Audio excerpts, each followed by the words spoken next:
मेरे मन को किया तूने क्या इशारा, बदला ये मौसम, लगे प्यारा जब सा। हेलो। जी हाँ, ये नज़ारा है अब से कुछ महीनों पहले मई जून के महीने का, जब पेड़ पौधे पक्षी और माँ धरती बारिश की बूंदों को तरस रही थी। और दोनों समय पानी देने के बाद भी गार्डन में हरी धूप का कुछ इस तरह का हाल था कि जलकर पूरी सूखी हो गई थी और पक्षी पानी की चाह में इधर उधर डोलते रहते थे। और अब मानसून का महीना आ गया है और लगातार बारिश होने से देखिए सावन की हरियाली किस तरह से लौट आई है। चारों तरफ हरियाली ही हरियाली है। जो धूप पहले सूखकर तिनके की तरह हो गई थी, उस धूप ने इस तरह से अपनी पकड़ पकड़ी है कि चारों तरफ से अब धूप हरी भरी हो गई है।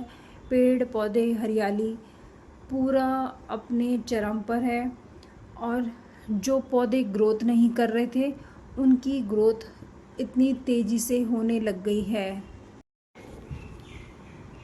कुल मिलाकर बात यह है कि हरियाली लौट आई है। पेड़ पौधे पक्षी सभी बहुत खुश हैं और चारों तरफ का नज़ारा ही बदल गया है। जो पौधे ग्रोथ करने में इतना समय लगा रहे थे वो इतनी तेज़ी से बढ़ रहे हैं और कटिंग और नए पौधे लगाने का भी ये एकदम उत्तम समय है।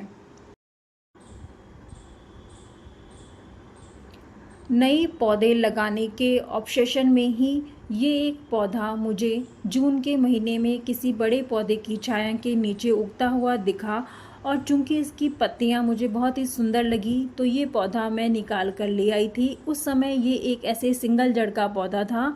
कुछ समय मैंने इसे पानी में डिप करके रखा तो इसमें ये एक नई पत्ती आ गई थी, तो मुझे लगा कि ये पौधा सरवाइव कर सकता है। तो उस समय जून के महीने में ही मैंने इसे एक 6 इंच के प्लांटर में रीपॉट कर दिया था और अब मानसून की बूंदें लगने के बाद ये पौधा देखिए किस तरह से हरा भरा और 2 फीट का पौधा जो मैं लेके आई थी अब 4-5 फुट के हेल्दी पौधे में कन्वर्ट हो गया है। मुझे इस पौधे का नाम भी नहीं पता, लेकिन चूँकि इसकी पत्तियाँ बहुत ही सुंदर थीं और मुझे गार्डन में ग्रीनरी वाले पौधे या लीफी प्लांट्स ही बहुत पसंद हैं, इसलिए मैं ले आई थी। और जब मैं लाई थी तो मुझे किसी ने कहा कि ये एक वाइल्ड पौधा है, तो भी मैंने इसे गिव अप नहीं किया और मैंने इसे प्लांट कर दिया था। अब चाहे ये वाइल्ड पौधा ही क्यों ना हो, मेरे लिए तो ये बहुत ही अच्छा पौधा है, क्योंकि एक तो इसने इतनी फास्ट ग्रोथ कर ली है और इसकी पत्तियां इतनी चौड़ी चौड़ी हैं। तो इसकी आजू बाजू में जब मैं छोटे प्लांटर्स रख देती हूँ तो ये धूप से उन पौधों की रखवाली करता है। ये एकदम अम्ब्रेला जैसा लुक प्रदान करता है। इसकी जो मेन स्टेम पर पत्तियां हैं ये स्पाइरल ऑर्डर में होने से एक अम्ब्रेला लुक देती हैं, जिससे जब इसको प्लांटर्स के पास में रख दिया जाता है तो ये इन प्लांटर्स को एक शेडी लुक दे देता है और अपने आप में ये पौधा खुद ही इतना खूबसूरत लग रहा है। पत्तियां इसकी इतनी अच्छी हैं और जो नई पत्तियां आती हैं वो रेड सा कलर लिए हुए होती हैं। जब मैंने इसे गूगल पे सर्च किया तो इस प्लांट का नेम इसकी लीफ के बेसिस पे जेट्रोपा आया। जेट्रोपा एक मेडिसिनल पौधा है और इसमें फ्लावरिंग भी होती है। तो अब मुझे इसका इंतज़ार है कि कब इस पौधे में और ग्रोथ होती है और कब फ्लावर्स निकलते हैं और ये क्लियर हो पाता है कि ये पौधा जेट्रोपा है या नहीं।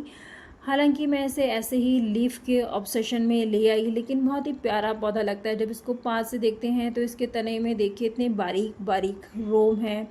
इसका तना एक तरह से सॉफ्ट भी है, हार्ड भी है। जो नया तना निकलता है ये एकदम सॉफ्ट होता है, जो कि टाइम के साथ ग्रो होने पे हार्ड हो जाता है। देखिए इसके जो ब्रांचेस हैं और जो लीफलेट्स हैं इनमें किस तरह से छोटे छोटे ट्राइकॉम्स हैं जो दिखने में बहुत ही सुंदर लगते हैं। कुल मिलाकर ये एक बहुत ही सुंदर पौधा है। और अगर आप लोग बता सकते हैं कि क्या ये जेट्रोपा ही है या कोई अन्य प्लांट होगा तो कमेंट में अवश्य बताएं कि इस पौधे का नाम क्या है। Thank you very much.